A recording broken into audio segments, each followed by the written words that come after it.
sa tinatawag ang kagustuhan ng Panginoon.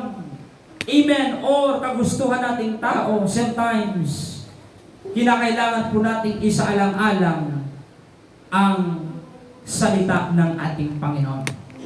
Balikan natin o puntahan natin si Marta at si Maria.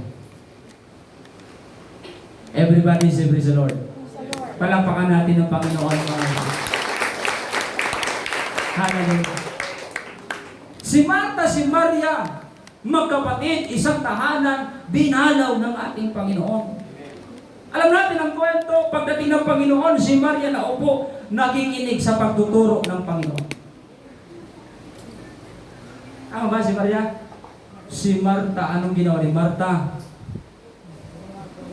Naglinis dito, linis doon, luto dito, laba doon. Mga gawain bahay. Kung ating titingnan, Brother Joey, mas maraming ginawa si Marta. Pinagpawisan na nga siya. Okay? Pero habang pala ginagawa niya yun, pasimpleng tinitingnan niya lang si Maria na nakaupo, nakikinig sa Panginoon.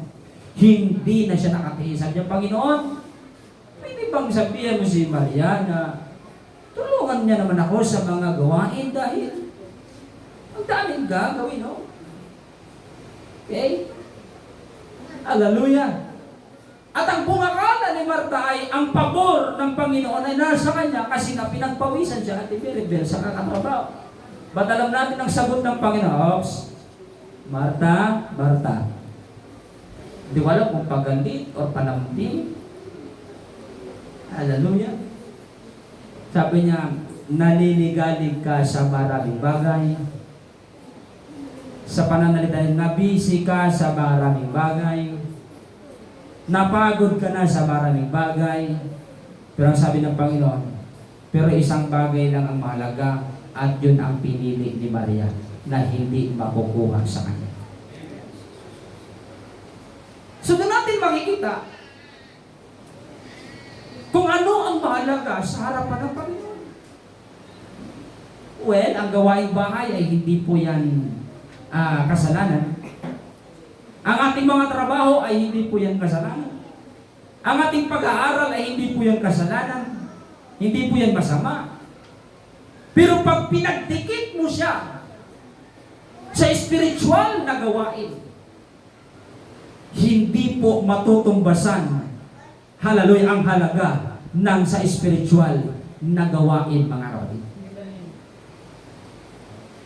Kaya ang ating pag-ibagay ng sukatan, kahit tayo pa ang grabe ang kulog ka nga katawan ko, Pastor, kasi ang dami kong ginawa. Kaya hindi ako nakapunta sa kayo na magdugtong. Kung hindi, bakit hindi nakapunta? Well, mga kapatid ko, ako po ay nirespeto ko yan dahil may kanya-kanya po tayong pagpapasya. Pero mga kapatid, ang pinag-uusapan natin ngayon, kung ano yung bagay na hindi sayang sa harapan ng Diyos. Huwag lang kayong ma-offend sa akin. But I believe si Marta, ano kayang kanyang pakiramdam? Na grabe na ang kanyang pagod, grabe na ang kanyang tinatawag, para na siyang trumpo, mga kapatid ko, hindi na alam kung anong uunahin niya sa kanyang gagawin dahil marami nga ang kanyang gagawin, mga kapatid. Pero pagdating sa dulo, sabi na pa yun, hindi man na nakatams up ang Panginoon. Kasi alam naman ang ating Panginoon na hindi man siya pamamalagi sa araw na yun, buong maghapon, saglit man lang talaga siya doon. Pero nakakalungkot si Marta, hindi nabigyan ng panahon ang ating Panginoon na pakinggan ang kanyang mensahe, mga kapatid. Ang ibig sabihin ng Panginoon, hindi naman sa buong isang linggo, hallelujah, ay nandyan tayo sa gawain, mga kapatid. Meron lang mga portion, may mga oras lang na gusto tayo ng Panginoon na masulong. Amen. Di ba ang sweet ng Panginoon? Gusto kang suluhin ng Panginoon. Sweet ang tawag doon, mga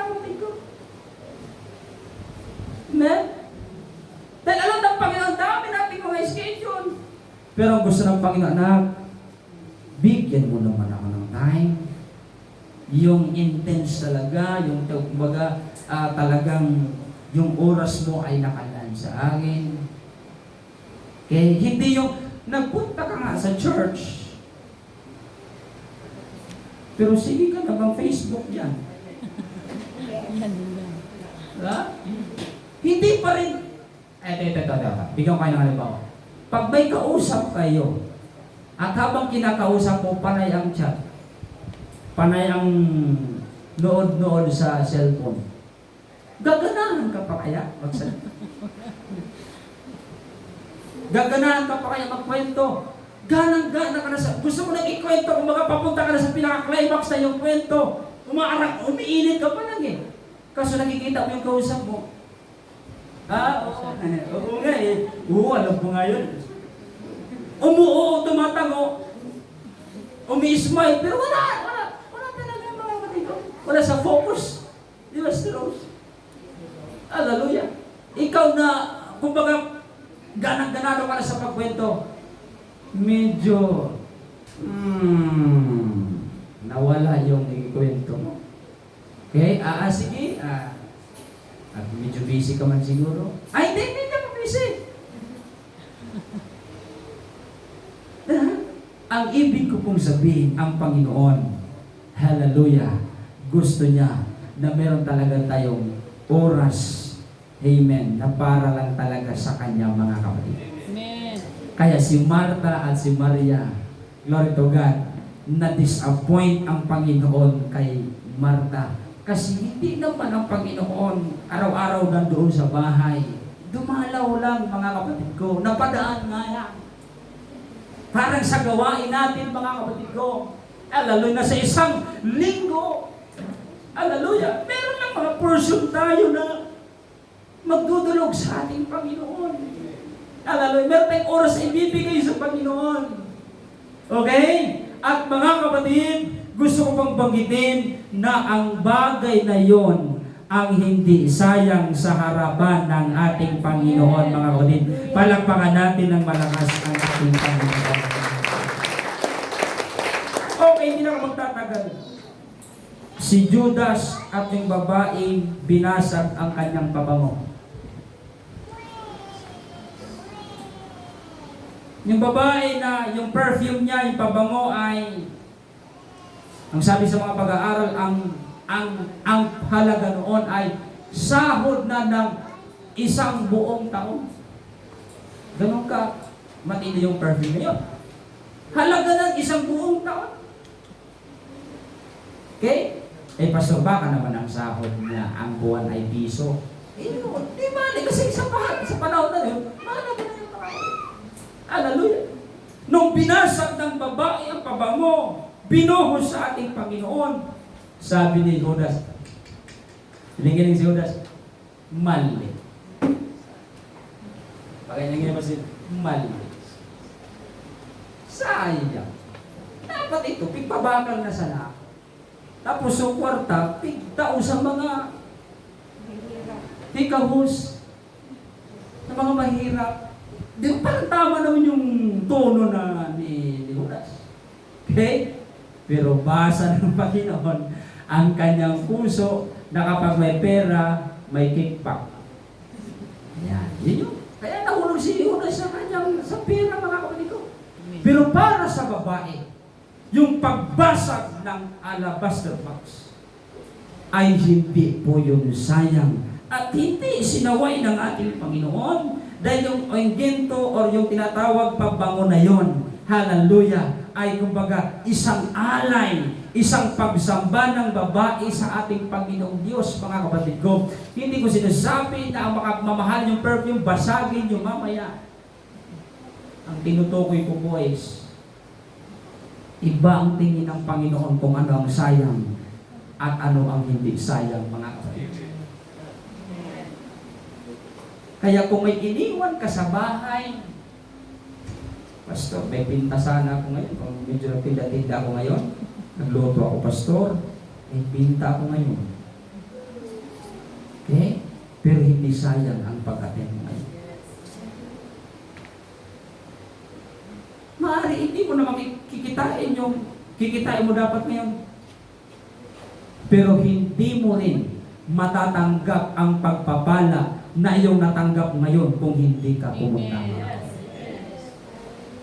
At hindi rin may record doon sa listahan ng Panginoon sa aklat ng ating mga gawa. At ating mga kapatid ko, sa ipagbubulay-bulay, yung pinakamahirap pala na bagay na gagawin po natin. Amen. Halimbawa sa pananalangin, pag wala tayong masyadong kailangan na nakikita, parang hirap tayo manalangin. Parang hirap tayo pumunta ng church, hirap tayo magpuri kapag medyo, alam niyo, easy ang buhay. Malusog naman ang katawan ng mga bata. Pag sinipa ko yung bigasan, uy, medyo malutong pa. Hindi pa kumakalansing. Yeah? Pag binuksan mo yung wallet, uy, may naka-smile pa doon, naka-smile na yung malungkot. Yeah? Pagpunta mo, pagbukas mo ng refrigerator, uy, puno ng tubig. Hindi ka mauuhaw. Yeah. Pag tinignan mo yung mga alaga mo hayop, mga pananim, oh, may bunga, ano lusog. Mag-okay ang lahat. Hallelujah. At doon pumapasok yung tukso, mga kapatid ko, na para bagang ang ating paglapit sa Panginoon ay medyo, kaya doon pumasok yung sabi ng Bible na mahirap makapasok sa kaharian ng langit ng mayaman. Sabi mo sa iyo kapatid, buti na lang hindi tayo mayaman. Pero mga kapatid, hindi masama pag mayaman. Mayaman. Pero kung hindi natin kaya i-handle, huwag mo na lang pangarapin. Why? Kasi kung ang yaman lang na yan ang maging dahilan na maging hungkag ang iyong puso, maging tigang ang iyong puso, uhaw or empty, walang laman. Kaya na yung kanta mo, Ate Miray, ikaw ang yamang hinahanga ang pangarap kung sasapat Panginoon. Yan. Na kung meron tayong yaman na pinapangarap ang ating Panginoon, Sister Anna.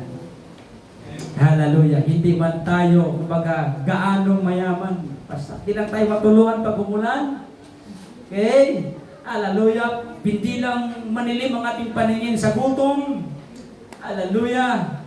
Glory to God. Ang importante, connected tayo sa ating Panginoon. May ginagawa tayo sa ating Panginoon. Hallelujah. Amen. Dahil mayroong pangako ang Diyos sa isang kisap mata sa huling pagtunog ng trompeta.